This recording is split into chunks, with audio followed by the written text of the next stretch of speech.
Na mtazamaji, hapa ni kata ya Bangata, kijiji cha Sasi, na hapa ni shule ya msingi Sasi, na kama unavyoona ni utekelezaji wa mradi wa maji, kwa maana kupata maji katika shule hii ya msingi Sasi.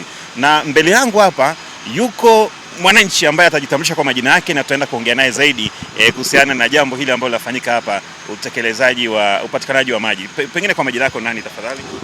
Mimi naitwa Sadok Rafael Molel, ni mwananchi wa kijiji cha Sasi na niko hapa kushuhudia uchimbaji wa kisima katika shule ya msingi Sasi, ambapo imekuwa kero ya maji kwa muda mrefu.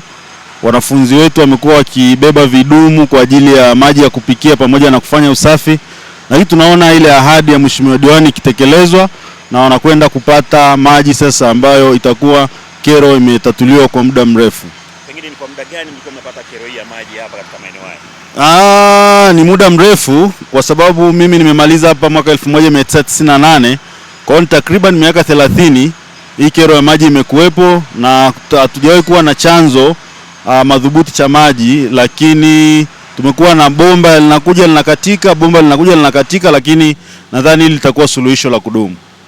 Kwa miaka yote hiyo 30, kwa nini jambo hili halikufikiriwa au likufanyika kwa kipindi chote hicho?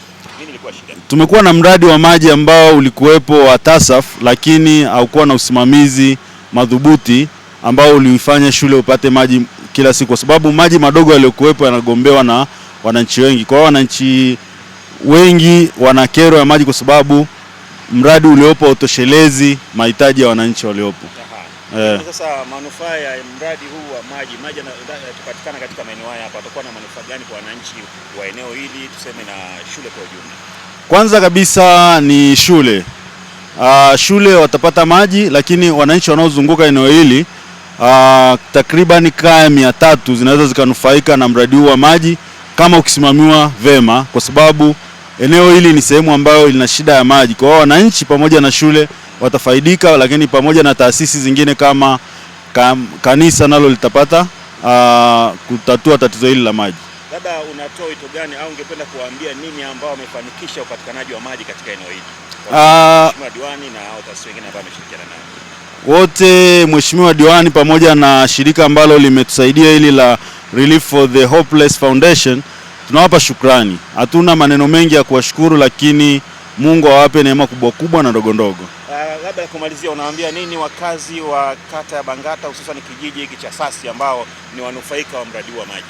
Pamoja na kumshukuru Mheshimiwa Diwani pamoja na shirika lililotusaidia, wautunze mradi uliopatikana. Wautunze ili uweze kudumu na kusaidia vizazi vijavyo. Shukrani sana. Asante sana.